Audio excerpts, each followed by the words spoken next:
So as the title goes, I have taken this title, Effective Writing of Research Papers and Research Proposals.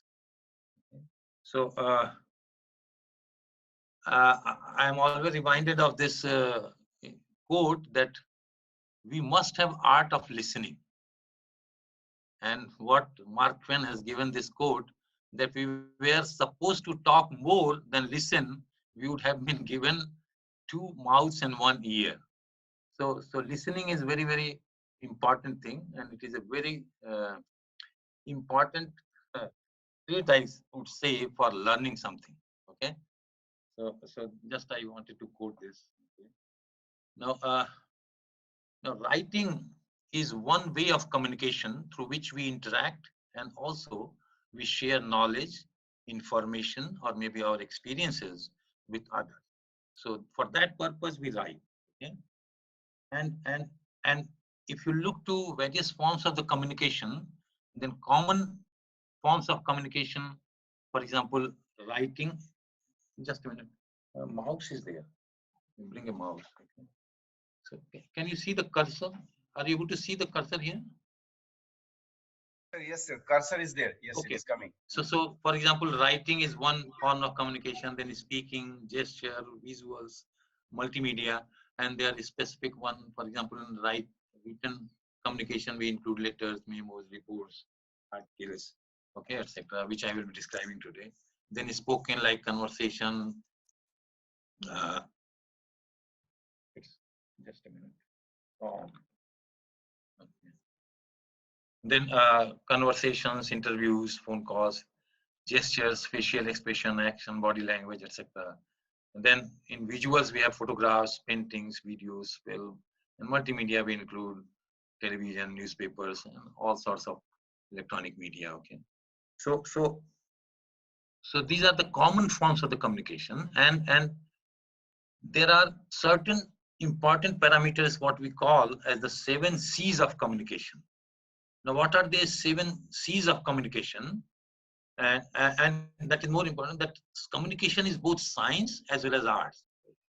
Okay, so there are 7 C's of communication, and those C's are: you should be clear, your communication should be concise, it should be correct, it should be complete, it should be concrete, it should be courteous, and also it should be comprehensive.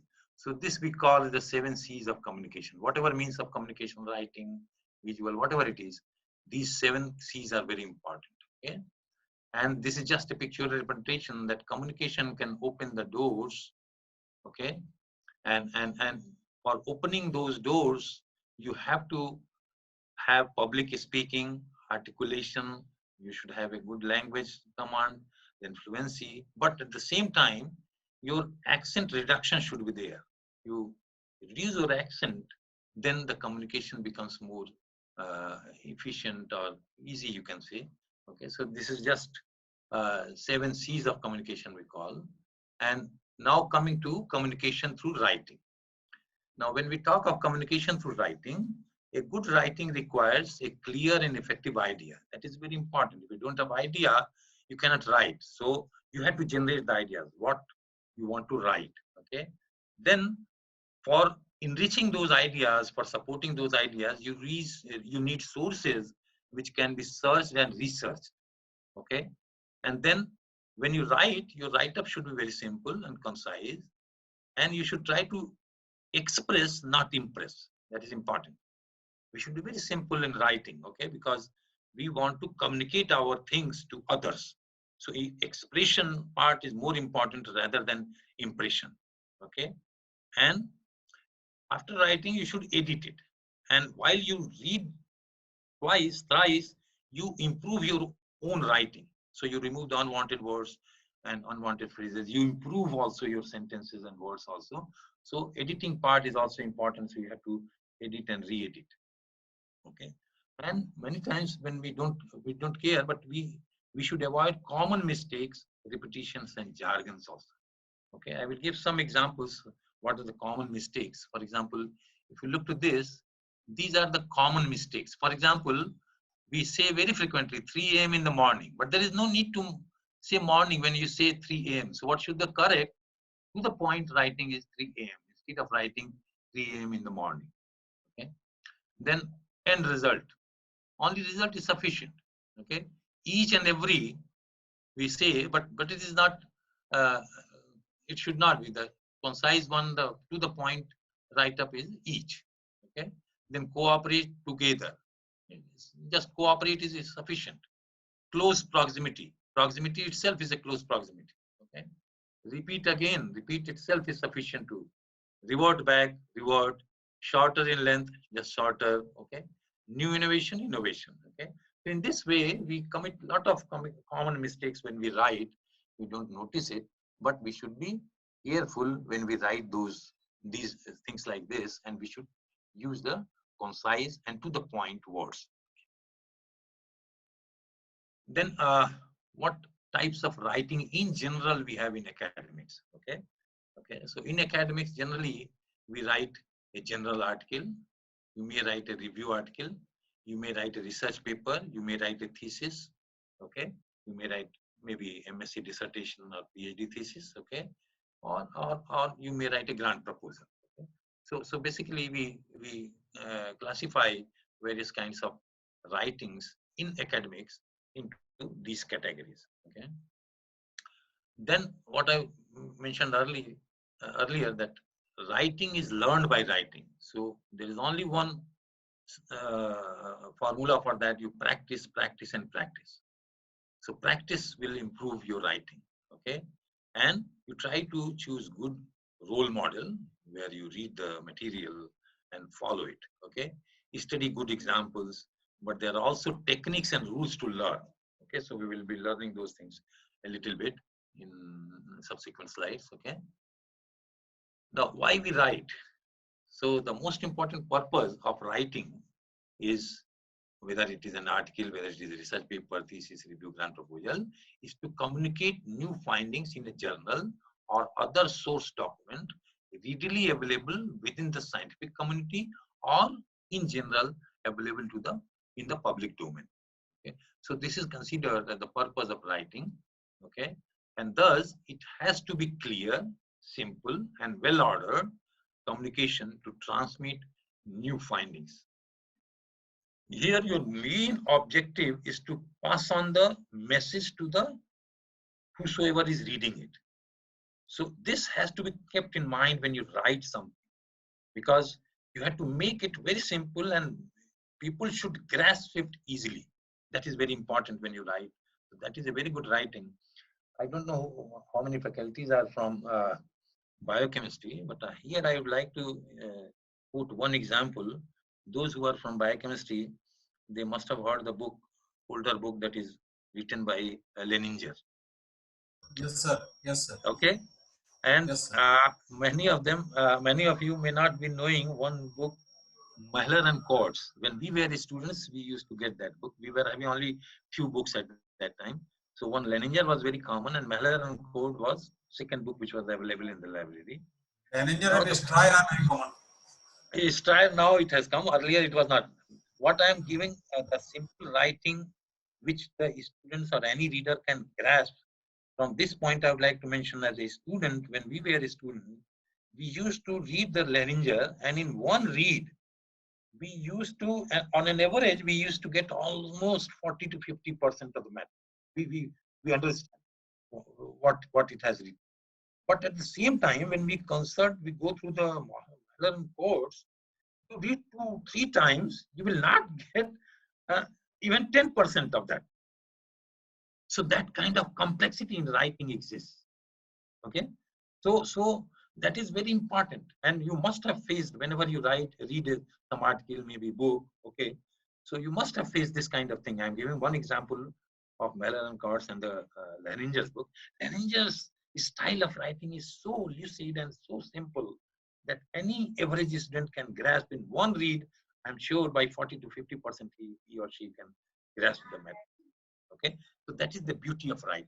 Okay, very simple, very clear, and in an ordered way you should write. Okay, now regarding writing, if you're writing, you must use a proper language. Okay, normally we use English or Hindi, so you can use a proper language for that, and which gives the sense in the fewest short words. So use that kinds of words which can give the sense in fewer short words. So smaller, your writing should not be very lengthy. Okay.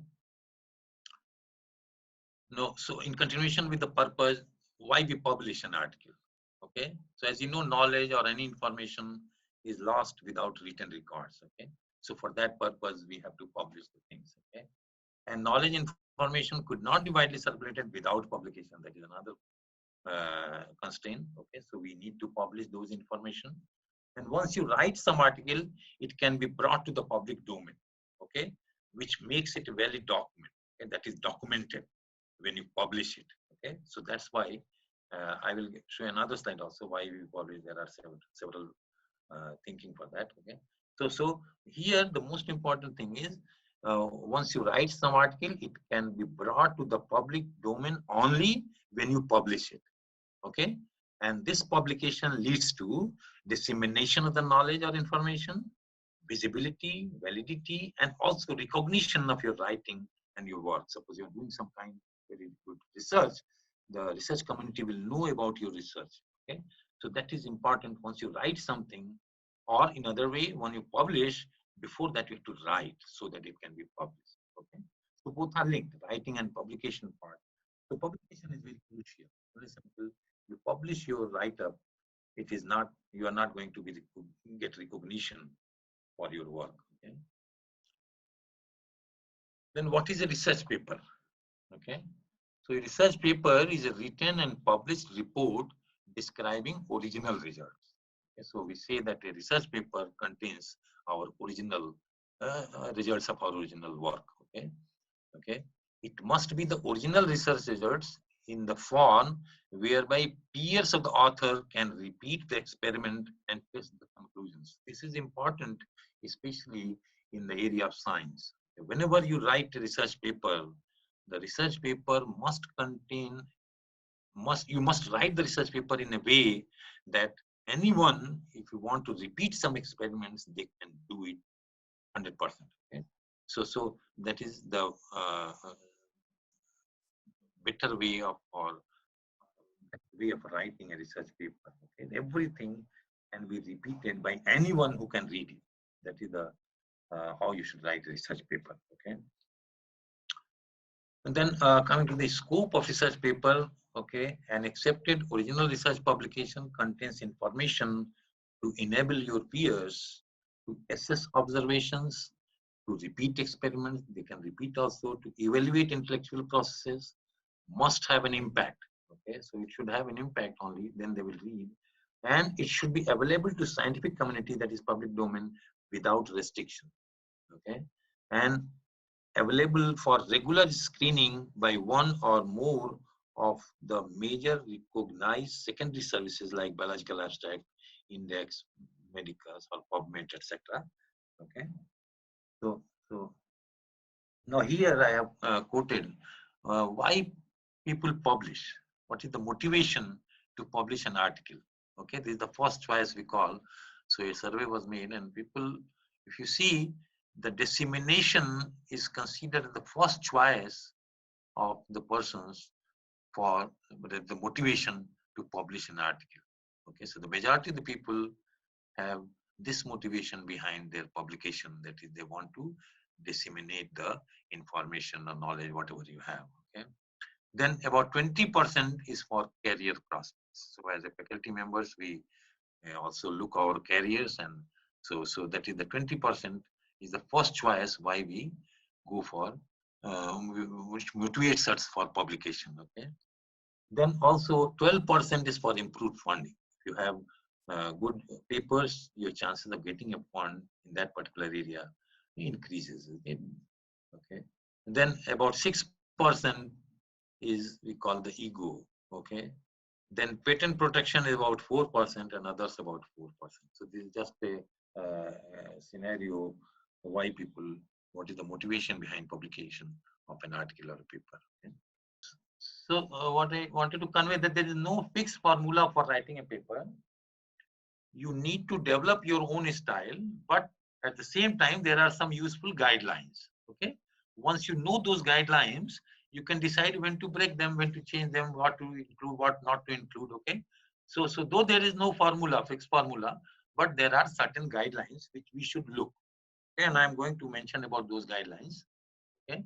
So for example, language. When we talk of the language, so this is just a wanted to say that especially in science, this is very important. The poor content cannot be masked by brilliant writing. Okay. But however, poor writing can mask brilliant ideas and content. Even if you have done very good thing, okay, but your writing is not good, okay, so that can be masked, unnoticed. People ignore it, okay. So that's why the writing is very important. And one very important thing, everywhere it is said that avoid complex sentence structure. You have to be very simple and try to make it small sentences. Okay, that is considered as a good writing. Okay, and use simple and clear language. Okay, whatever language we are using, English or Hindi, use very simple and very clear language. Okay, then uh, elements of the key elements of the publishing. One is style and language. When we go for publication, it depends upon your style and what your language. Also, how you have organized your structure of the paper, what are the components and content of the paper, then ethical and IPR issues. I'm sure some other expert have given lecture on this. Okay, then article submission or journal selection. Okay, then publishers process and peer review. So these are the key elements when we go for getting our article published, maybe research paper or maybe review articles. Okay, so now here most of you must be knowing that is the essential part of scientific paper, or in general we whenever we write, we organize our write up into the following heads. Okay? For example, you should have a title. Okay, I will explain these things in little detail. Okay, so a title describes concisely the core content of the paper. Then you should have an abstract which summarizes the major elements of your work. Okay, and then introduction, which provides context and rationale for the study. Then materials, which describe the experimental design, so it is reproducible. Then methods, which describe the experimental procedure. Then results summarizes the findings without interpretation. So generally when results and discussion sections are separate, in the results section, we don't describe the results. We don't discuss. Without. So you summarize the findings in the results section without interpretation. And in discussion, we interpret the findings of the study in comparison with the other reports. Okay, in support with the literature. Then you have to come to a conclusion which summarizes the findings plus future prospects. So between the abstract and the conclusion, the major difference is that here some of your findings are there, and additionally you put your future prospects and also the application part, how your findings are going to be useful to the stakeholders. Okay, then you put acknowledgement. Okay, so generally we put acknowledgement to give credit to those who help you, and generally we put here the financial owns us, we give acknowledgement to them, or any other. If you have any help from anyone, you should give that in the acknowledgement. And then references, which list all scientific papers, books, and websites that you cited. Okay, now each point I will elaborate a little bit. Okay, so the title. So title describes the paper's content clearly and precisely, including keywords. Okay, a good title is defined as the fewest possible word that adequately describe the content of the paper.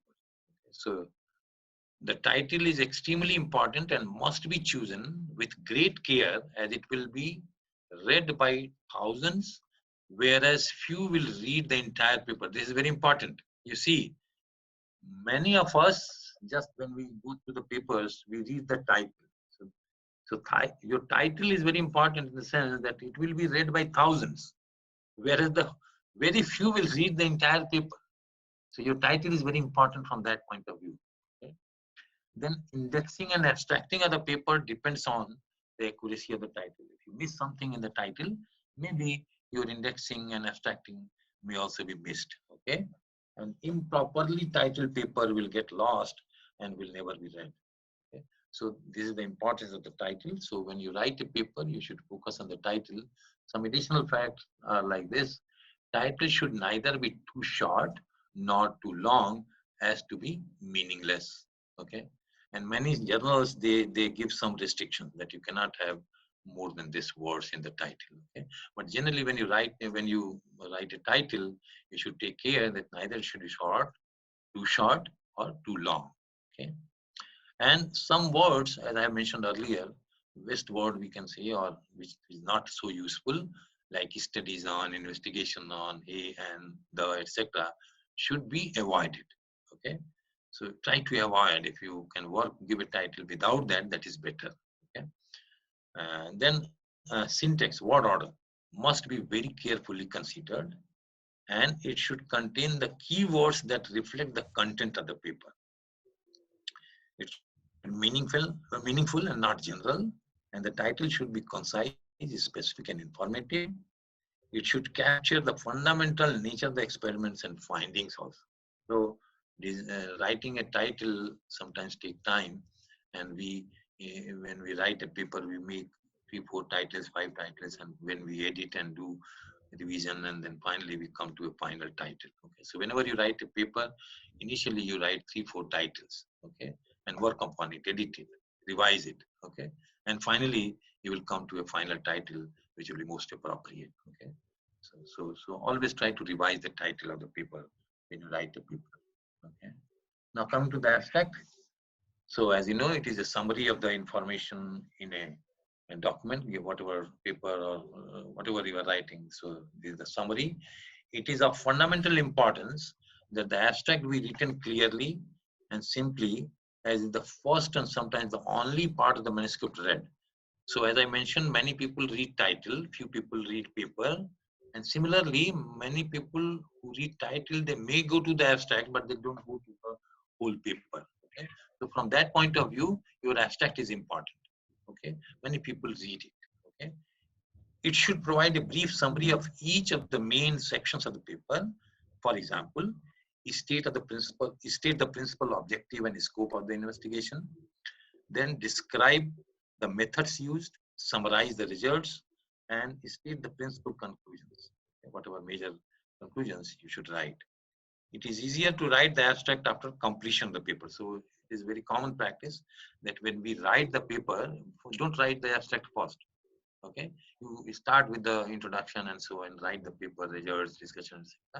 Then once you finalize those things, then come to the abstract. So that is a better way to write the abstract. Okay, so it is easier to write the abstract after completion of the paper. Then criteria of the abstract. Okay, so it should not exceed the specified number of the words. So many of the journals, they have restriction, 250, 300 words, 350 words. Okay? So you have to look for that where you are submitting. You find out whether they have some limitation or not. But in general, it should not be very big. Okay? Even there is no restriction, you should not exceed. You should not make the abstract very big. Okay?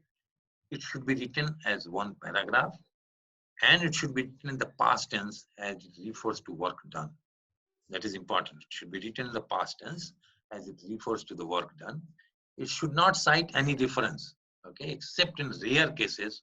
So generally in abstract, we don't give the references, but you may find few references in some of the abstracts, okay. So they are considered as rare, but it is not a general phenomenon. Okay? So generally we don't put reference into the abstract section, and it should never give any information or conclusion that is not stated in the paper. So that you should take care that your abstract should not have anything which is not mentioned in the paper. Then coming to the introduction. Okay. Now, introduction clearly states the problem being investigated, background that explains the problem, reasons for conducting the research. Okay. So summarize relevant research to provide context, Then state how your work differs from published work and identify the questions you are answering and explain what other findings in any, if any, you are challenging or extending. So you have to find the gaps. So when you put other works and then mention that these are the gaps and we are trying to solve those, fulfill those gaps, okay? And briefly describe the experiments, hypotheses, research questions, general experimental design or methods, but in very brief, okay? It should not be in detail, okay? Unless until your method is some novel method, some new method if you are introducing, then it will have, normally it should be in very brief. Then the end of the introduction is a good place to state your objectives or hypotheses or research questions, okay? So generally we end the introduction that in this paper, what we have done, we write those things, okay? So with this paper describes dash, dash, dash, okay?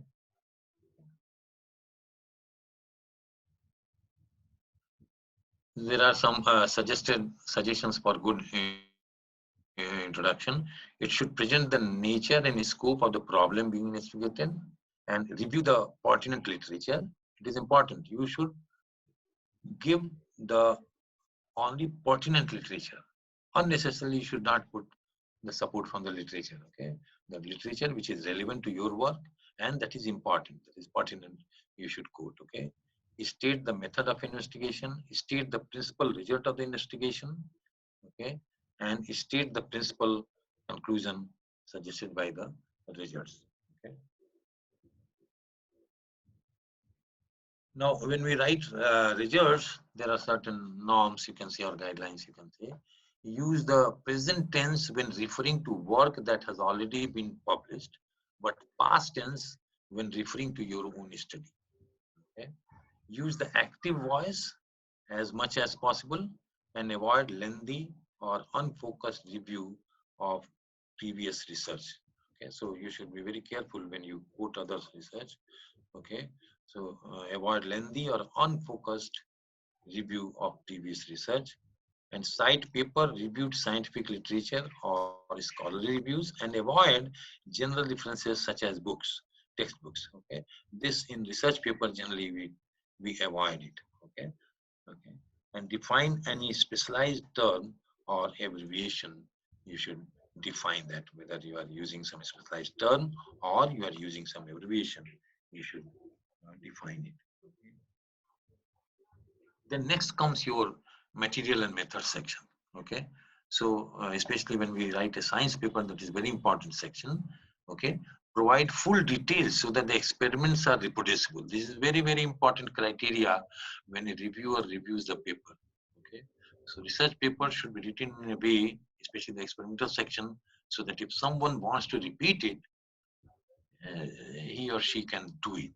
Okay, so you should write the your this section in details so that the experiments, if someone wishes, they can reproduce it. Okay, organize the methods under subheadings. Okay, you may have generally it depends upon the style of the journal also, but you can organize the methods under subheadings with related methods described together. For example, subjects, experimental design, measurement, or enzyme assay, etc. So all those sorts of headings, crude homogeneous form extraction, and all those things you can make a subheading and describe the experimental design in detail and do not mix. Now this is very commonly we see in many institutions. Do not mix some of the results in this section. Many people put some of the results in the material and method section. Okay, that is not a good practice. Okay, so you should not put any of your results in this section. Okay, write in the past tense. Now, in the material sections, okay, so this uh, is some journal, but where really generally we have material and methods, but some journals also have materials and then methods. Okay, so must identify accurately experimental animals, plants, and microorganisms used by genus, species, and strain. So whenever you are giving the name of any animal, plant, or microbe, you should put the complete name. Okay. The source subject studied, number of individuals in each group used, their sex, age, and weight must be clearly stated. Okay? Then human subjects, if you have used the human subject, the human subjects are used, the criteria for selection should be described, and their consent is very important. Okay? Then for chemicals used, include exact technical specification and source or method of preparation. Okay, and avoid the use of trade name of chemicals, generic, or use their chemical names that is preferred. Okay, so there should not be any confusion. Okay. Now, if you look to the method section, this part of the manuscript must be clear, precise. I've already mentioned, and concise so that it can be reproducible. If, if the method is new, all details must be provided.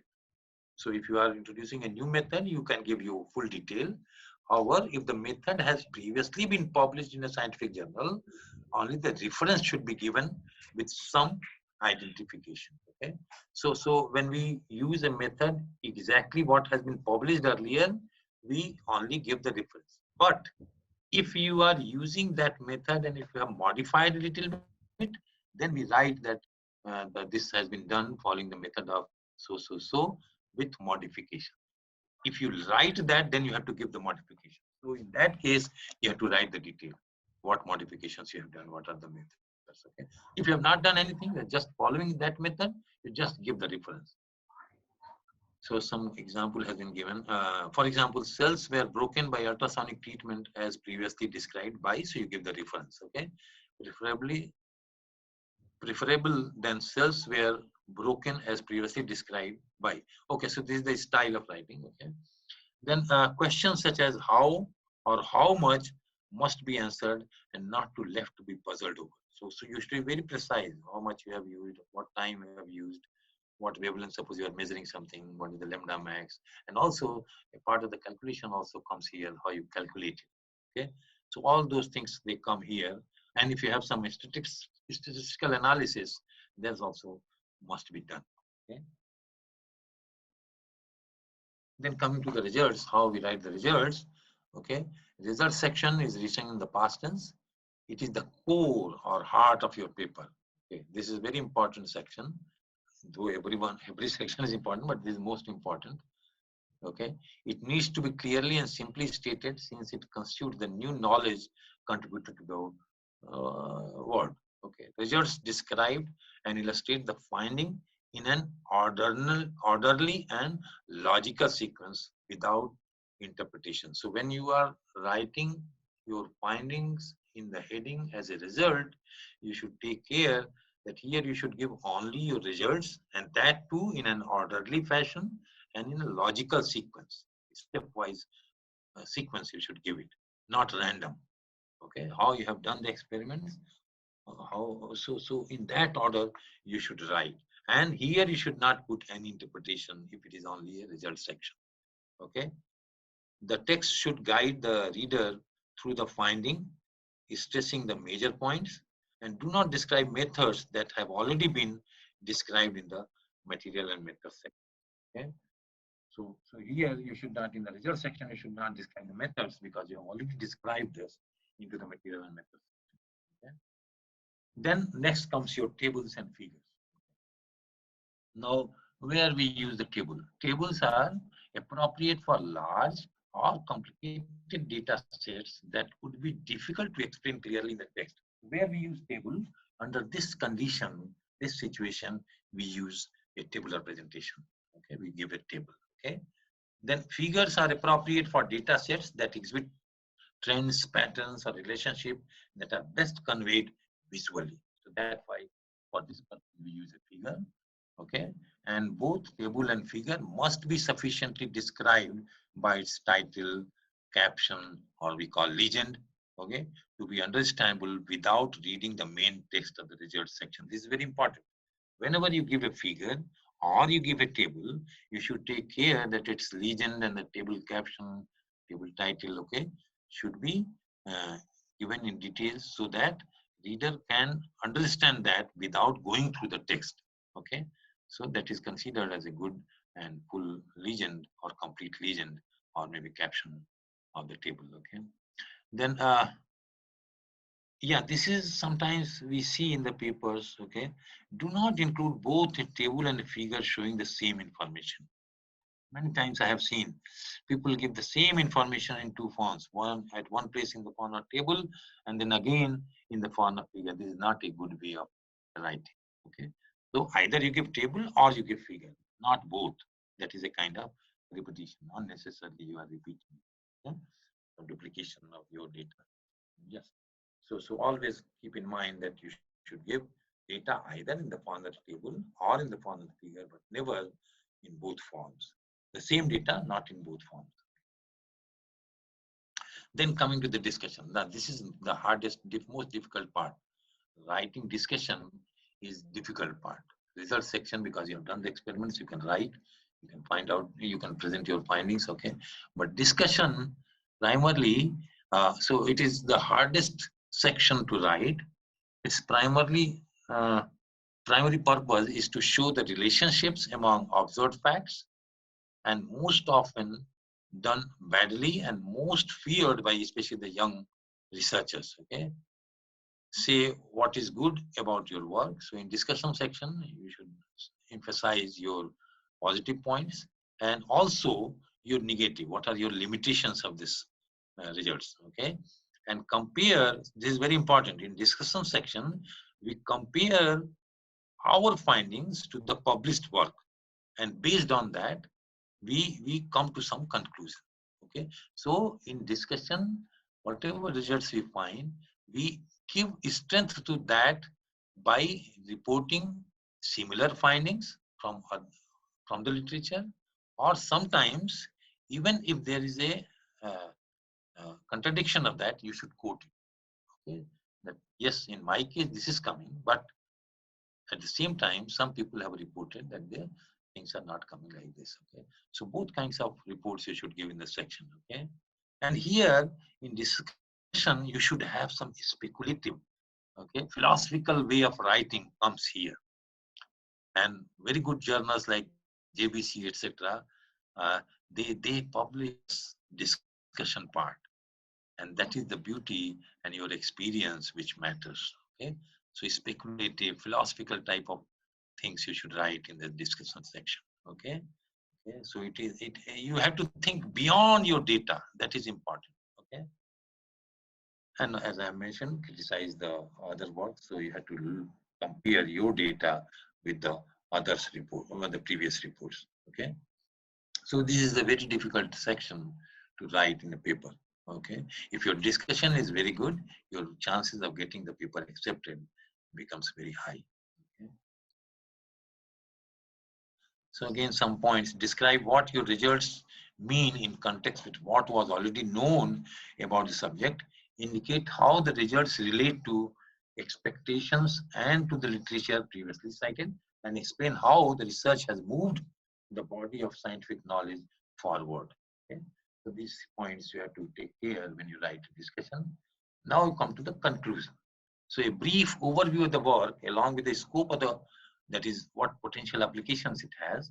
Okay, you should, so how the conclusion differs from the abstract, in this way it differs. Of course, conclusion contains an overview of the work, so it will also have some part of the abstract, but along with that, you give the scope of for application. And when you write conclusion, do not extend your conclusion beyond what is directly supported by your results. Avoid undue speculation. Otherwise, again, you will get the bad comments by the reviewer. Okay, many times we have to write the paper is highly speculative, not supported by the data. Okay, so you should avoid those things. Okay, undue speculation you should avoid. Okay, then outline the next step. Okay, so here in the conclusion section, you can put your how this study, this finding can be applied in future or can further be extended by future work. Okay, so these things we put into the conclusion. Okay? Then comes the acknowledgement section, and here you should acknowledge everyone and any significant technical help that you have received from any individual in your lab or elsewhere. Okay, you should acknowledge the source of special equipment, culture, or any other material. You should acknowledge any outside financial assistance. This is very important. whenever you get a funding from any funding agency, you should take care that you must acknowledge them. Otherwise, they will not recognize that you have. Uh, uh, that is how we, the funding agencies, they look whether you have acknowledged our support or not. So those who are receiving grants from funding agency must give the acknowledgement or the financial assistance. Okay, whatever grants you get, or even the fellowship, the students who are working, they should give the acknowledgement of their agency which provides the fellowship. And sometimes there is a writing style. Do not use the word wish. Simply write I thank, or I am grateful, or we are grateful. Okay, and do not write I wish to thank. Okay, so simply you should write we are thankful, or we are grateful uh, to this, or for example DBT for providing financial assistance. So, okay, show the proposed wording of the acknowledgement to the person whose help you are. This is also very important. So when you write an acknowledgement, you must show the person. If you are acknowledging some person, for example, many times if you have given your manuscript to read someone, okay, so you must show that person to for his satisfaction. And if he wants to modify a little bit, he can do that. That so must show your proposed wording of the acknowledgement to the person whose help you are acknowledging. This is a good thing to do. Okay. Then comes the references, and as you know, referencing is a standardized way of acknowledging the sources of information, an idea that you have used in your paper. A list of all the references used in the text must be written. Many times we commit mistakes that uh, and the references cited in the text, they are missing from the list of the references, or vice versa, references cited in the list are missing from the text. It is very common error. Okay, so before submitting, you should check those things. Okay, then reference formats vary widely, and this also depends upon the journal where you are submitting your paper. Okay, one we call Harvard format, where the name and year system is followed. So we in the text we write the name and the year, and in the reference list we put the order of the references in the alphabetical manner by starting with the name. Okay, so this is known as Harvard format of citing the reference. Other is known as Vancouver reference style, where we write the numbers in citation order system. The references are numbered in the order they are mentioned in the text. So the first reference which comes in the text, that will acquire number 1. Okay, and in the list that will come at the 1. There is no alphabetical order. Okay, so this depends upon the journal where you are submitting your paper. So it is the explanation of the same how you, for example, when there is the alphabetical order, author's name is followed, then citation of the text is followed by the author's last name and year of publication between the parentheses. So within bracket, you should write the author name and the year. Okay, and if there are 2 authors, then both last name are written. Okay, but if there are more than 2 authors, then only first author's name is given, and uh, the rest we get as a et al. Okay, the first name and the et al. Okay, but this also varies in some journal. Okay, so generally, if there are more than one author, we go after the first, we write the et al. Okay, if a single statement requires more than one citation, then the references are arranged in chronological order from oldest to more recent one. So the oldest will come first, followed by the recent one, separated by semicolons. Okay. If more than one reference share the same year, they are arranged alphabetically within the year. Okay.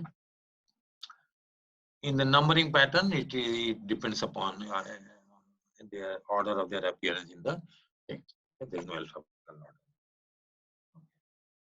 You just give a number 1, 2, 3, 4, and so on. Okay.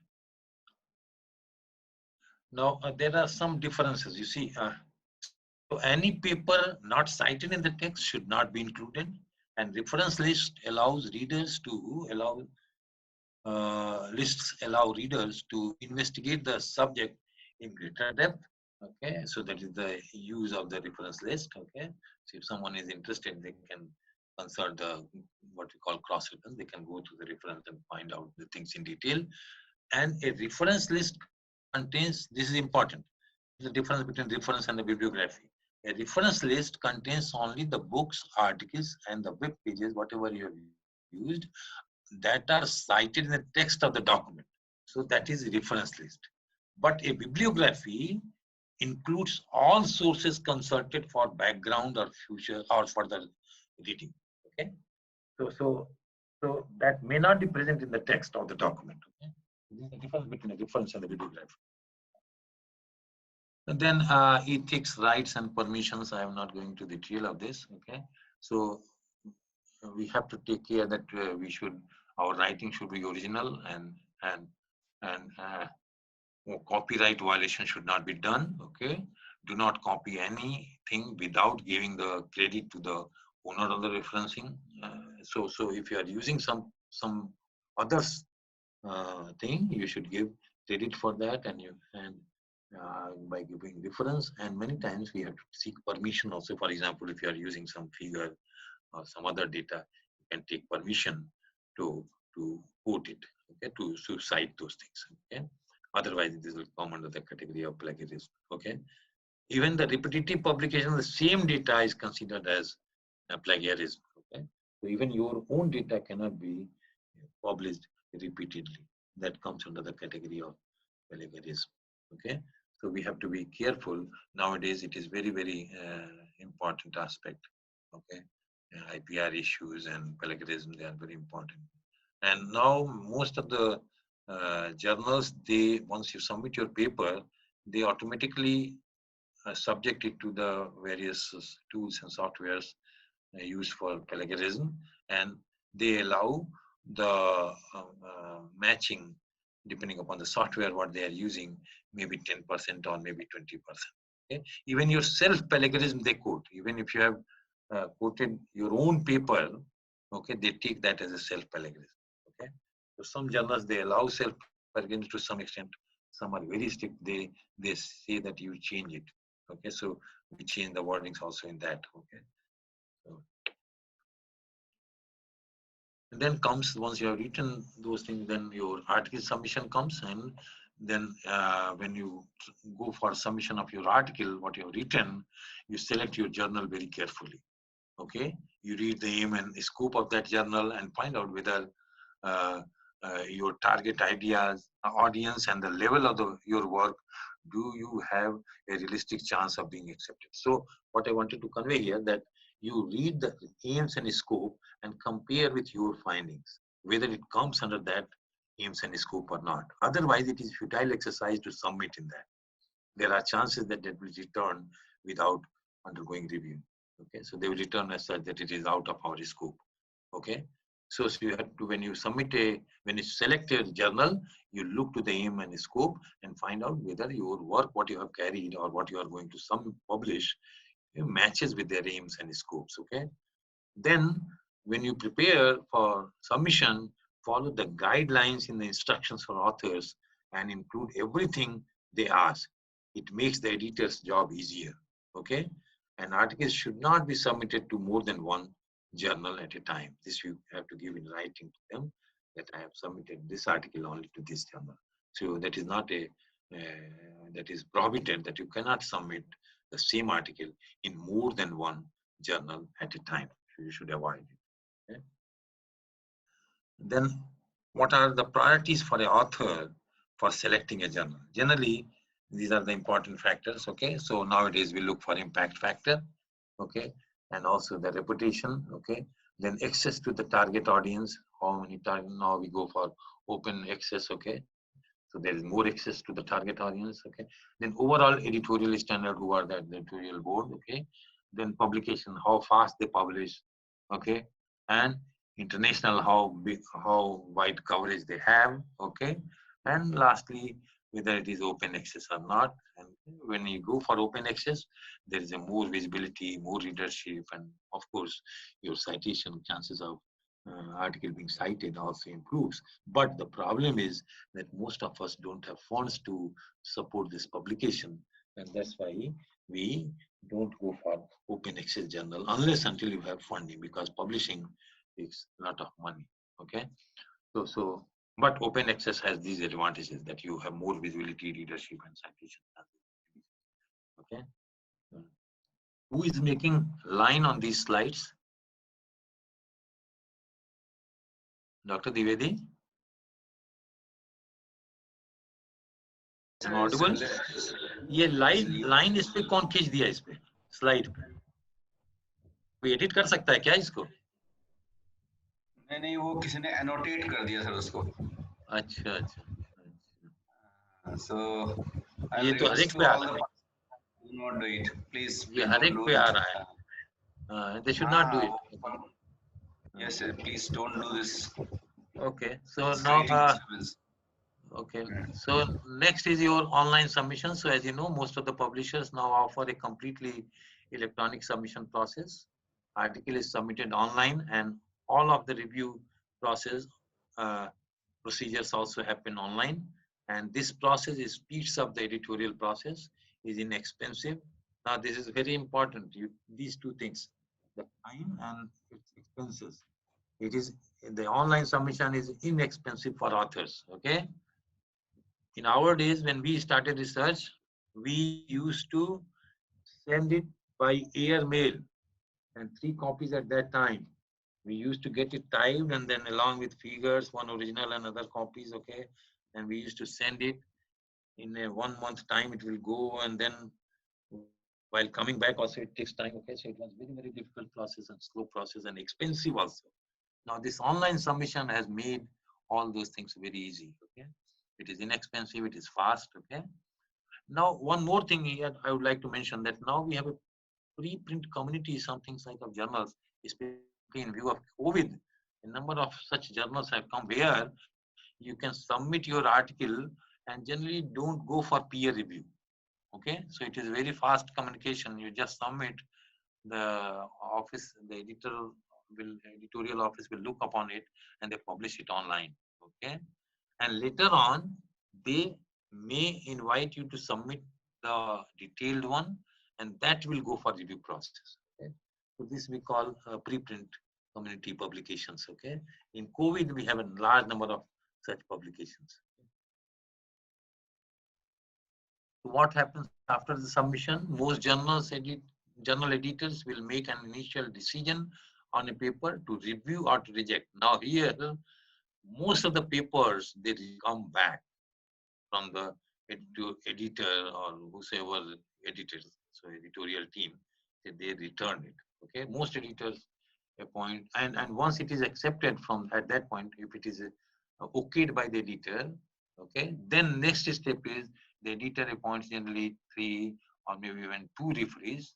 Okay, sometimes they appoint they approach more than 4 or 5, and minimum they take the comment of the 3 referees. Okay, so next process is and your paper goes for reviewing by the referees. Okay, and then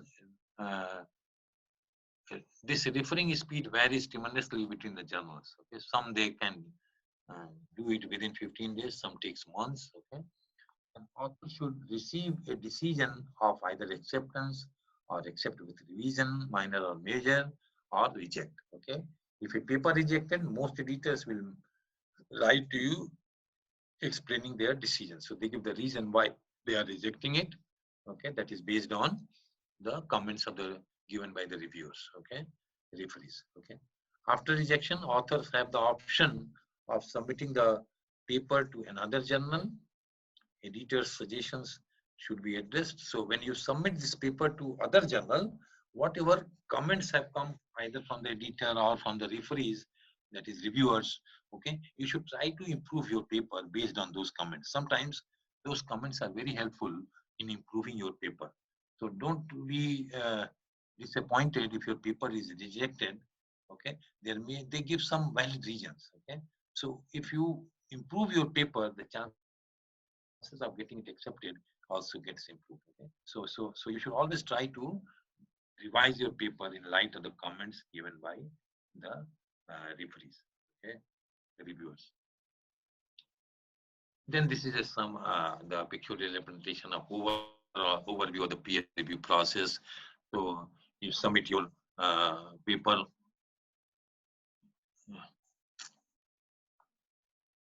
So you submit your paper and then you get a confirmation of receipt, the initial decision by the editor, and many times it gets rejected at this point only. If they decide to review, it goes for reviewing process by the reviewers, then review. So they ask the reviewers to whether you are ready to agree to accept to go for revision, reviewing this manuscript. Once we say that yes, then we receive reviewers, they get the accept and invite, and then reviewers, they complete their review process, and they may recommend either revision, accept it, or reject it. Okay, if it is rejected, then so once it is revised, accept, then they notify to the author, then either it is revised or accepted. Okay, and once you revise it, your revision is received and revision checked. And once it is acceptable to them, editor, then it is accepted and your paper gets published. Okay.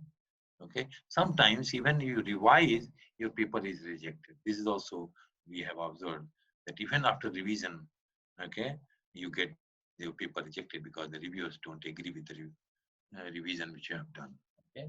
But mostly it is get accepted after the revision. You have done the revision in a nice way. Okay. You have satisfied the comments of the referees, so it will be accepted. So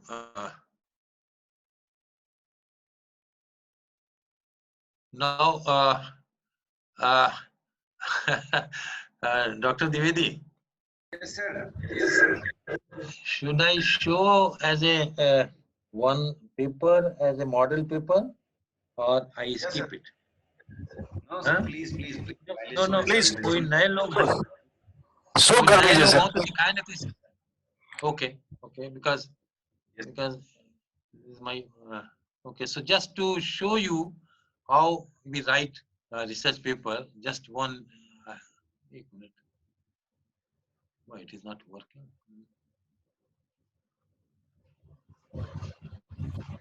Just it will take few minutes just to show you. Those who have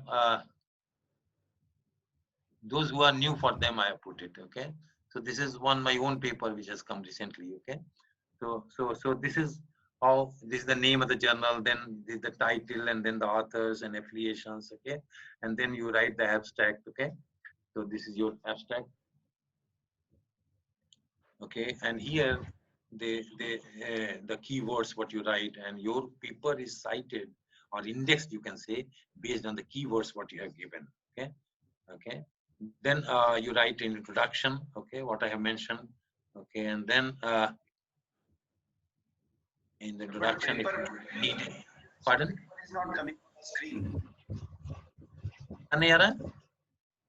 paper दिख नहीं रहा है क्या? Sir खुला है, वो नहीं दिख रहा है, वो शायद सेपरेट विंडो में खुला होगा सर. ओहो, शेयर करना होगा. राइट. यस सर, शेयर में जाकर के वो इसको मिनिमाइज, इसको सर मिनिमाइज करके उसे शेयर करिए. स्टॉप शेयर कर दें इसको. नहीं, इसको मिनिमाइज कर दिए, मिनी कर दिए, मिनिमाइज. वापस शेयर पे जाइए सर, उसको शेयर कर दीजिए सर. अच्छा. हाँ, शेयर. अच्छा, पीडीएफ दिखे इसमें कौन सा? ये वाला. Select that PDF then. हाँ, ठीक. Okay, sharing. यस. आ रहा है कि नहीं? Yes sir, this one is visible. ठीक. जस्ट एक दिखाने के लिए हम एक. जी sir. This is how a paper after publication it comes. Okay, so you have the title of the journal, name of the journal, and then you have the title of your paper, your author's name, and then the affiliation, etc. Keywords. This is very important because on the basis of keywords, your paper is indexed. So when you write keywords, you should take care. Okay. Then after your introduction section comes, okay, so where you describe about the your work, others report, etc. Now what I wanted to say, if needed, you can include a figure in introduction also. What we have, that's why I put this paper. In this we have included a figure to give a clear idea of the biocentric pathway of the secondary metabolite. Okay, so because this is a very complex pathway, that's why this figure was given. Okay, so you can include a figure also in introduction if it is needed. Okay, then your comes next is the material methods. Who is there? Huh? Then in the material section, what is your plant material method, then estimation, how you do the estimation. So all those things you should write in detail. For example, chlorophyll help is estimated, so how you have done it, okay, what formula you have used, okay. Then estimation of flavonoids, etc. Then cadmium, lead, how you estimate protein, how you do these enzyme assay like ascorbate peroxidase, superoxide.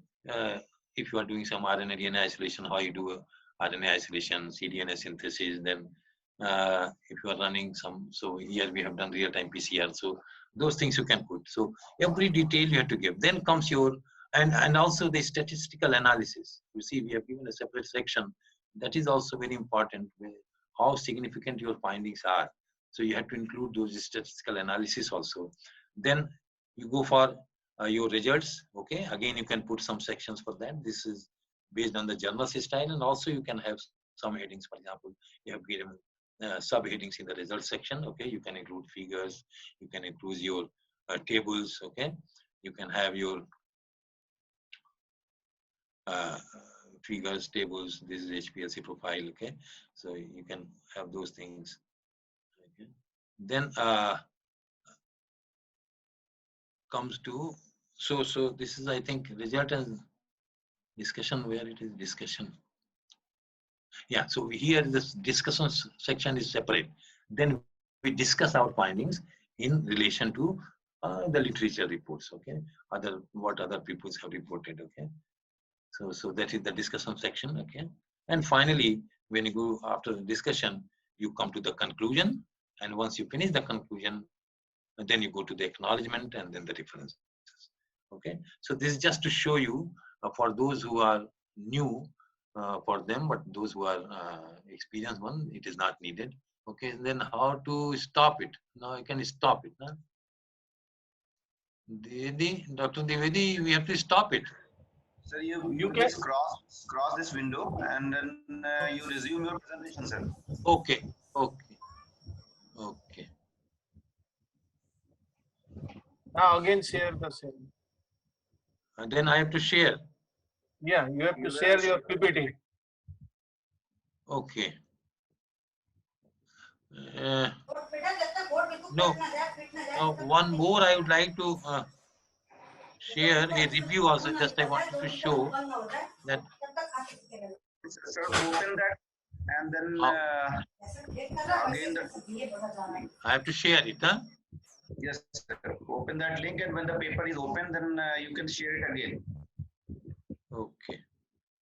The research paper was shared, sir. From the taskwork, you can share this one, sir. Yeah. No. Just minimize this window, and yeah, it is shared. Share, no? Yes. Okay, Yes, sir. Yes, sir. This is visible. Okay.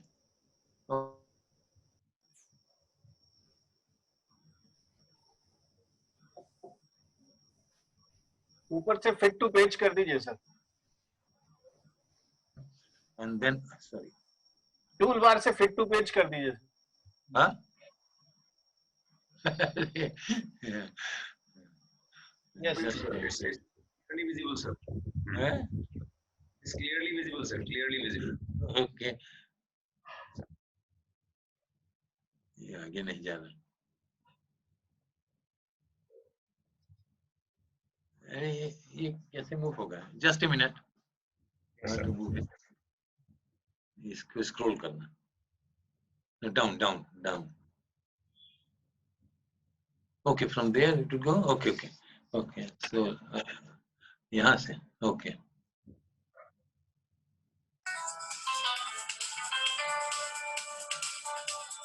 और छोटा reduce it. और छोटा कर दो. हाँ ठीक. Yes ठीक. Okay sir. Sir now it's visible. So this is a review article. Okay. And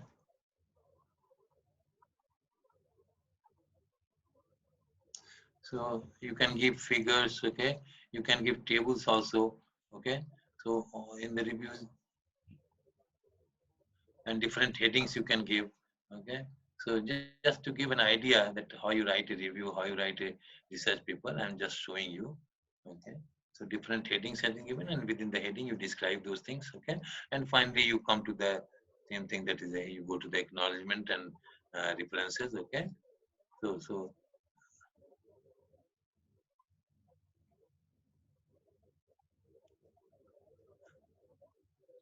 ultimately, style little bit changes, but this is just to show how to write a review. So this is done. Now we'll go to the slides. Okay. Okay. Share it.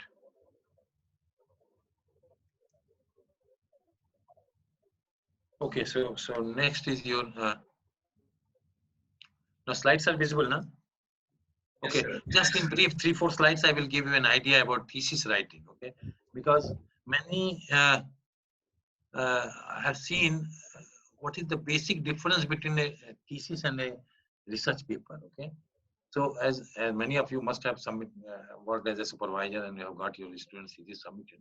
But so a PhD thesis is supposed to present the candidate's original research. Okay, and unlike the research paper, the thesis may describe more than one topic, and it may present more than one approach to some topic. Okay, and the thesis may present all the data obtained in the student's thesis related research. Okay? So this is the basic difference. In when we write a paper, what is written here, thesis is written in great detail. Okay, when we write a paper, we write the things in a summary form, not so details are given. But in thesis, every detail is given. Okay, so suppose you are writing a material methods, you should write full detail of all the methods. Okay, so thus it is more involved. The thesis is more involved and longer than a research paper. Now, one technical difference is also there. When you write a thesis is between the student and the supervisor. There should not be any other one involved in that, because the student is getting a degree on that, and we give a certificate that the work which we have carried out, it has been carried out by me, that is the student. Okay, so but what happens nowadays when we publish a paper, we don't consider this aspect. We publish the papers with so many authors, including a student's name and other students of the lab. Okay, so technically that is not correct, because for the thesis, it is 100% contribution of the student only. This is a very, very technical point I'm mentioning. Okay, though we don't put notice to that, but thesis and the work published out of the thesis is 100% contribution of the students and the supervisor. Okay, no other student can be involved in that. Okay, but we ignore it, we don't consider it. So basic difference between the thesis and the research paper is concise, and thesis is written in detail. We may take many aspects in the thesis, but in research paper we take only a particular aspect. Okay, specific aspect. So we have the same pattern here also, but this pattern also varies. We call emerald format, that is we have the introduction, okay, then methods, and then results, okay, and discussion. Okay, so this is the organization of the thesis. That most common is the introduction, material research, and this thing. Now, but at the same time we modify it. If a number of methods were used to achieve directly related results, then we modify materials and results together, and that section we call experimental section. Similarly, the results are also complex that they need to be immediately discussed.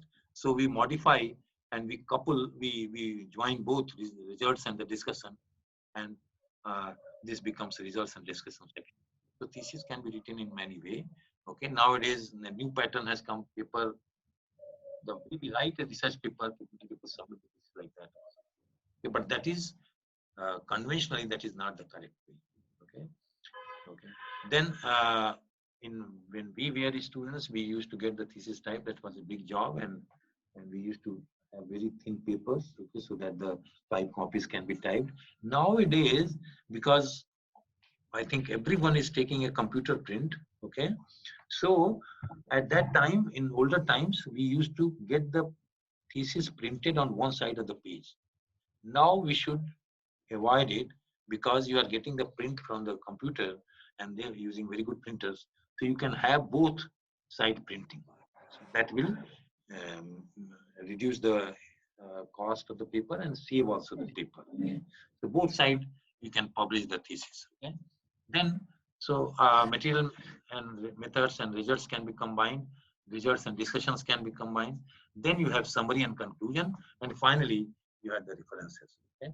So this is the organization, the thesis. Of course, you have to take considerations, the ethics, and everything. You have to plagiarism, everything has to be taken into consideration when you write a thesis. Okay.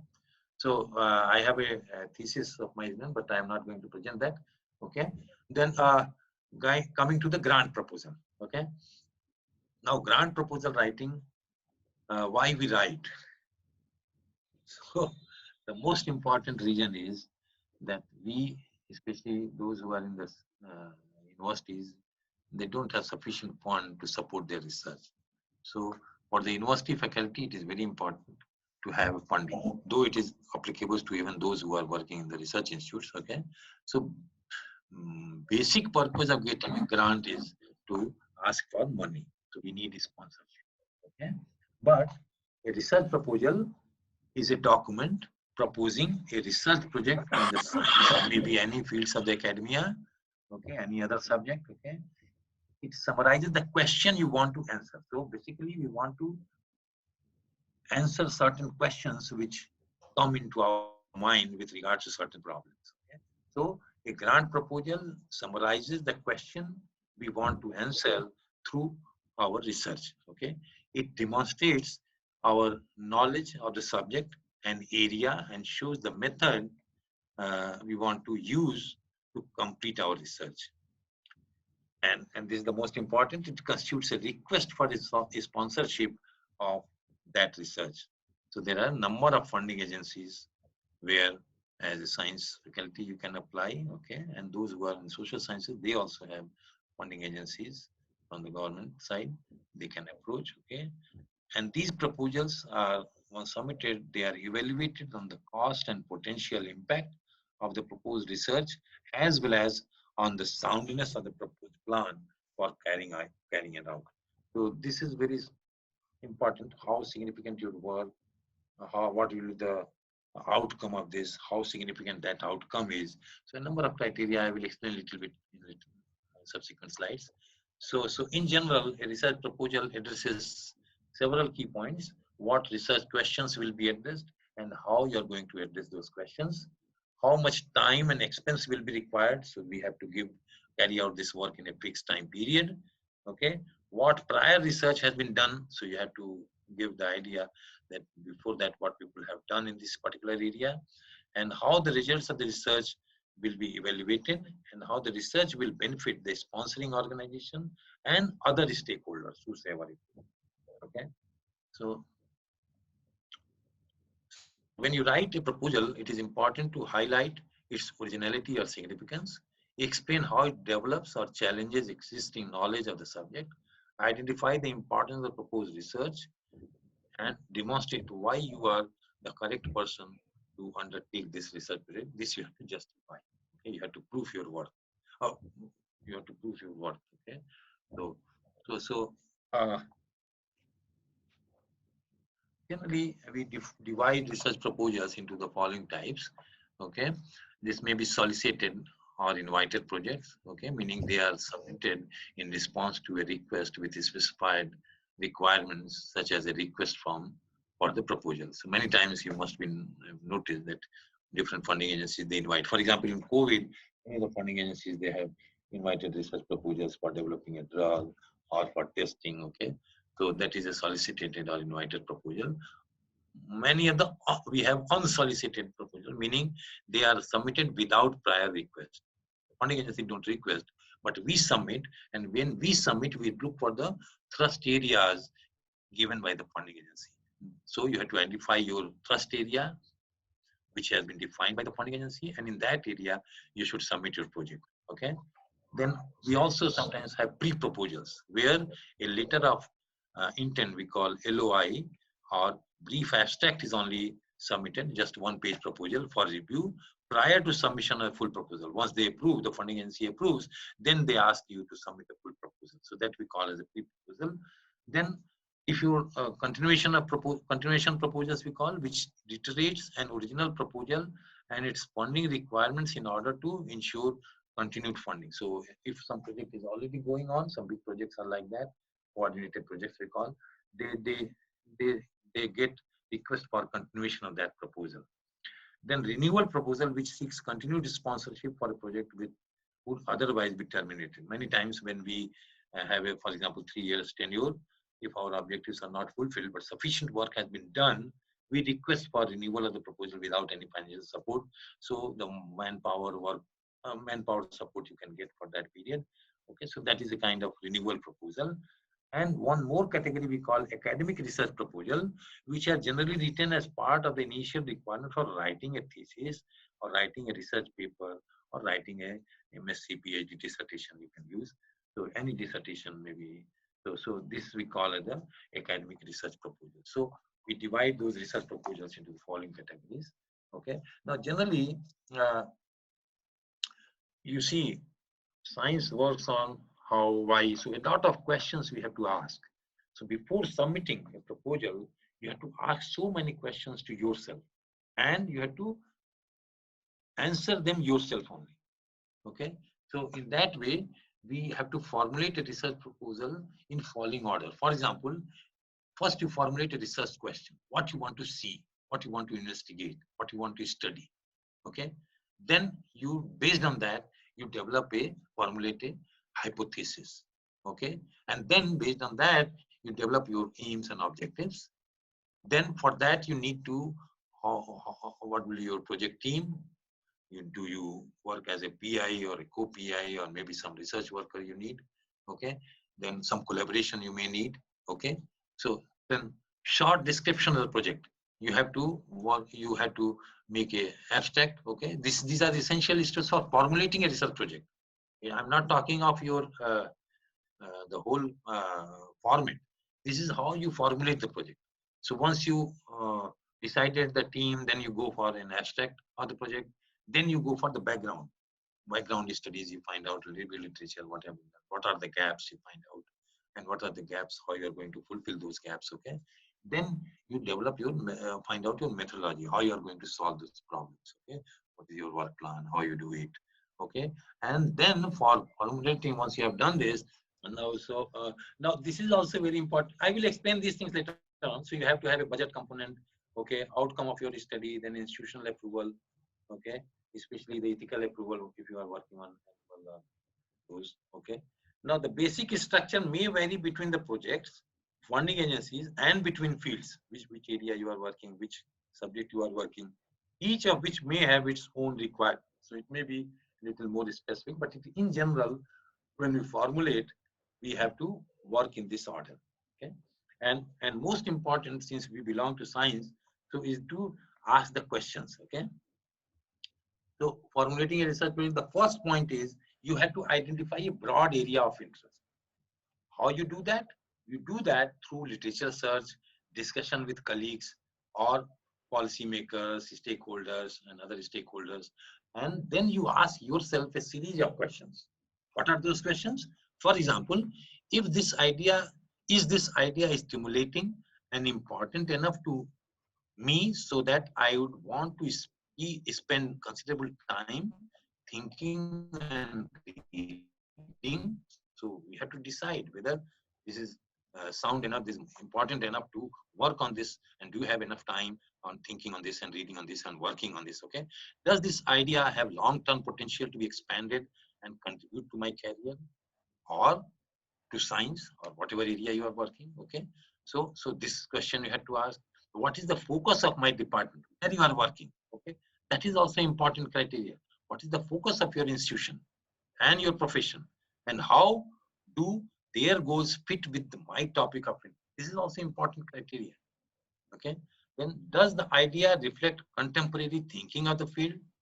Then will the idea contribute by contesting contemporary thinking in the field? Do I know the field and its literature well? These are the questions you have to ask yourself before identifying a broad area of interest. Okay. Similarly, in the same direction, before for identifying a broad area of interest, you have to again ask questions: what are the important research questions in this field? What areas need further exploration? What are the gaps? Could my study fill a gap or lead to greater understanding? Has a great deal of research already been conducted in the in this area? Has this or similar study been done before? If so, if uh, there is a scope of improvement, is the timing right for this question to be answered? Which funding agency, this is very important, which funding agency would be interested in funding this study? You have to find out, and that's why you have to look. If you look to the websites of these funding agency, they have identified different trust areas. Okay, so when you identify a broad area of research, you find out that your idea of research is coinciding or matching with which trust area identified by those funding agency. Then you submit your project to that funding agency. So this is also a very important point to find out which funding agency would be interested in funding this study. Okay. Then second question comes: evaluate your resources by asking yourself these questions. What is my level of expertise? What is my interest? And how comfortable I am with this topic? Okay. Do I have the necessary skill or knowledge to carry out my idea? Do I have the time to complete the task that will be required? Am I willing and able to commit the time to a project? Do I have the resources needed to complete the project? Or what are the resources available? Because everything you can't ask in the funding agency. Some basic facility must be available with your institution or your department. Then next question is: are others available to serve as collaborator to complement my level of expertise? So if you don't have some kinds of expertise, you can look for collaborators who can provide those expertise. Okay, so these things you have to work out before or in order to formulate a research project. Okay, then as I mentioned, you have to write an abstract or concept paper that reflects your current thinking.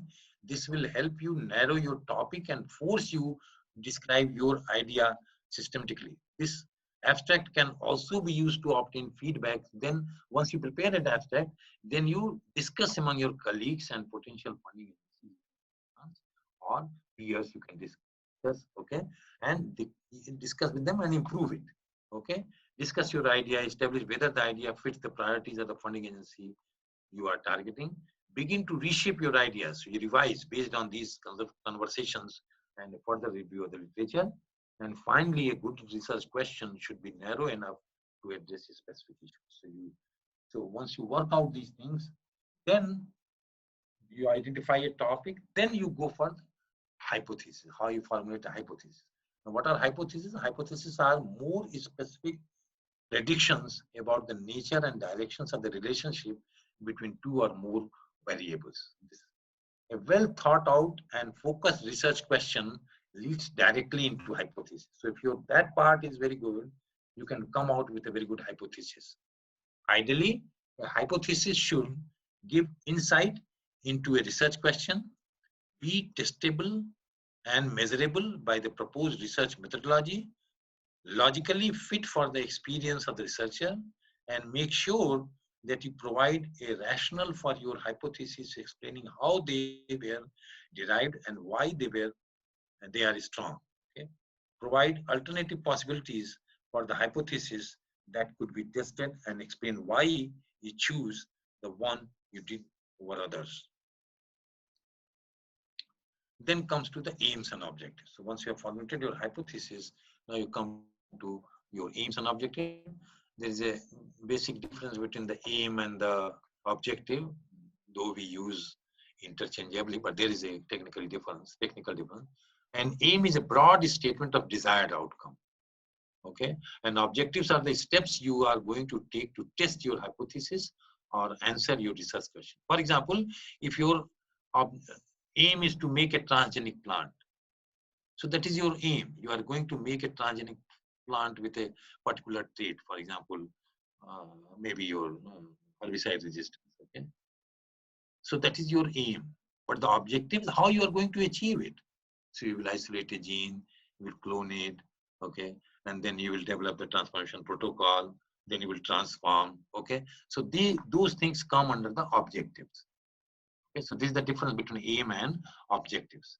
Make sure that each hypothesis is matched with a specific objective.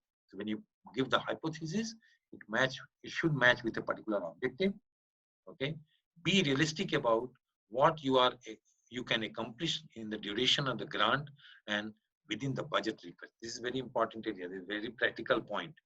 You should be very realistic about what you can accomplish in a given time period, maybe 2 years, 3 years, whatever it is, that is the time period of the grant, and within the budget requested, whatever budget you have requested, within that you have to accomplish. You don't put so many things that you cannot achieve within the given time period with the given money. Okay? You should be very focused. You identify your broad object aim and then your hypothesis and accordingly the objectives. And you should be very realistic. It must be completed within the given period with the funds, available funds. Okay? Then this is also important area. Based on your hypothesis and work plan, you look whether whether you can do yourself or you need a collaborator. Okay, accordingly you can develop your project team.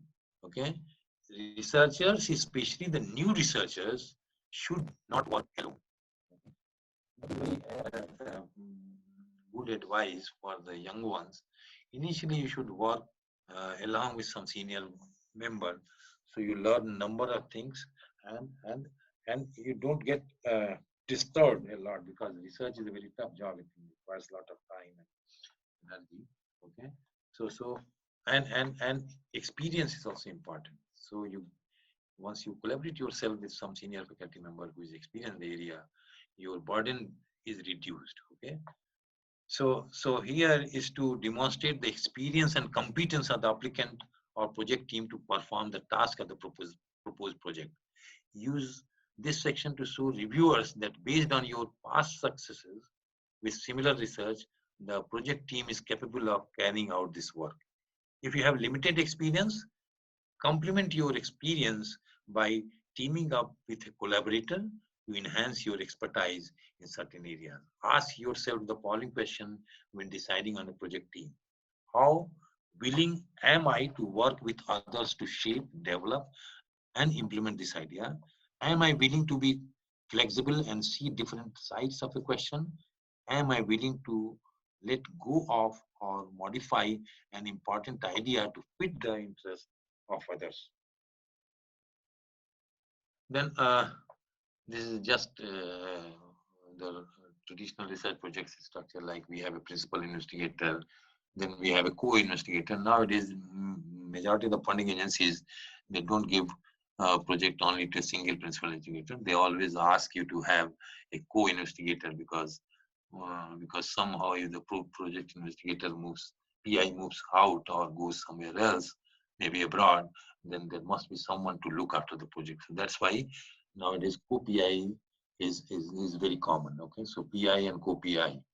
Okay, then a multi-institutional project may have a coordinator. If you have a big project which has a large number of centers are there, then we have a project coordinator who will coordinate with all the centers. Okay, then we also require project assistants. Okay? These are our bench workers or field workers, okay, and they are our real strength who will do the work, okay. So selection of those research assistant is also, which will work under the project, is also important, because that is, though they are student, but they are the real core members of the team who will do the work. If they are not very good, your work cannot be done. Okay, so while selecting the research fellow under your project, you should be very careful. You should select a very good person who is devoted about the research. Okay.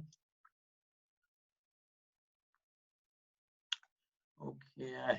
The principal investigator is the person responsible for directing the study or project and is accountable to the funding agency for proper conduct of the study. So funding agency will always ask the PI, okay, for anything, report, and fund utilization, and any question if it comes, they will ask the PI. So he is answerable to everything. What makes a good PI? These are some general criteria. First, recent publication in peer-reviewed journal related to the proposed research area. If you have some publication in the area which you are going to propose, that gives you a plus point, additional strength that provides. Okay. Then prior supervision of the research team members, if you have conducted some project, okay, that adds up to your, gives a positive point. And then prior position as a key member of a research team, so that you shows your experience, and receipt of prior funding or grants, contracts in the proposed research area. So that is an added advantage if you already have funding from some funding agency in the area or related area which you are going to propose, that gives you a plus point. So you become more strong to, and the chances of getting the funding becomes more you become more optimistic to get the fund. Okay. Then collaborators are generally researchers in your field or a related discipline who can complement your skills and expertise. So something which you can't do on your own, you can take the help of collaborator. Okay. And how to find a collaborator? What are the key for that? Here are some suggestions of way in which to find possible collaborator. First is network yourself. Start attending major conferences in your field, join professional organizations in your field, contact other researchers in your organization, nationally or internationally. And when deciding on a collaborator, it is advisable to choose people who can aid to your expertise, not copy it, who are not too busy to help you when you need help, who are willing to agree to disagree. Okay, you get along with and will enjoy working with. So if your collaborator is a good person, there will be smooth progress in your project. Otherwise, you may they should help in the progress of the project rather than creating any hurdle. Okay. Then of course you have to submit your curriculum VT. Okay, and in the curriculum VT you should highlight your focus on the your presentations and paper presentations. All those things you should highlight in your curriculum VT. That will give strength to your project. Okay. Then this is about you, how you make your abstract of the project. This the purpose of the research you have to write, then importance of the research you have to write, then background and feasibility of your project, then a brief description of relevant information, the target population, hypothesis and methodology, a brief description of methodology and expected results, a description of the contributions your research team will make to the field of knowledge and outcome. So these things should come in the abstract of the proposal. Okay. Then in the background, make sure that your background discussion remains focused on the issue your research will address. At the end of each topic, point out the reader how your proposed finding will help resolve important issues in the field. This you have to highlight. Okay. The background section should contain information about the scope of the problem, that is, why it is widespread or serious or important. Okay, so you have to emphasize it. A critical review of the relevant literature, including highlights of ongoing research and gaps in the knowledge. As a general rule, citation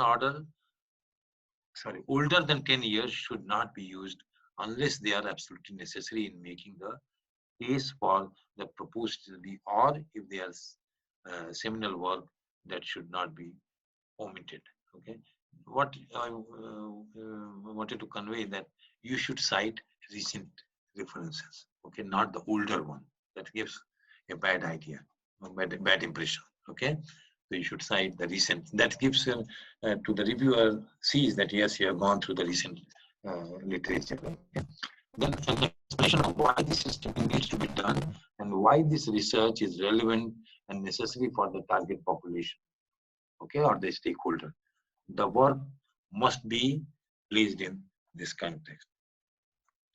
Then spending some time to conduct a small, okay, this is also important area. Sometimes when you are submitting a project without any background work already done in that area, that sometimes gives you a lesser chance to get it funded. Okay, so it is advisable that if you have done some background study in that area, so that gives you strength, because in the sense the reviewer, they see that yes, you have done some work in that area. Now you will further extend this work, and your chances of getting funding improves. Okay, so that is written here that you should have some background study if you have done. That is better. Okay. In case your pilot data means background study is not available, specifically mention data related to similar projects that support any of the ideas or hypothesis of the project. A well-grounded theoretical basis for your study or project. Remember that reviewers tend to look favorably upon projects that have a strong theoretical underpinning. Okay, so even your theoretical description works. Okay, you need to convince the reviewer that you are planning to test hypothesis, not simply collect data to confirm your favorable hypothesis, and that you are open-minded enough to reject your hypothesis if the experimental results do not support your hypothesis. Okay? The long-term uses of this research, including the contributions to the existing tool of knowledge. So all these things come into consideration when you write a background. So under the background, then methodology, make sure the study you describe corresponds with the specific objectives you listed earlier in the proposal. Okay. Make sure that underlying science and methods behind your plan are sound, feasible, and complete as much as possible. Okay. Give details of design of the study, for example, descriptive, comparative, longitudinal, case control, quasi-experimental, randomized, and explain why the design was chosen. Data collection procedures, how will the data be collected, who will collect the data, what procedures will be used, these things you have to mention. The procedure for training of researchers has to be mentioned. Access to specialized facilities or equipment where applicable, this you have to mention, that what are the facilities you have, how much access you have. Then procedures for handling of participants and sometimes confidentiality issues are also involved. So those things also, if needed, has to be taken care. Procedures and approval of working with animals wherever applicable has to be taken. Okay, and possible hazards to research personnel and study participants, and procedures to prevent dangerous situation. If your project is like that, you have to consider those things also.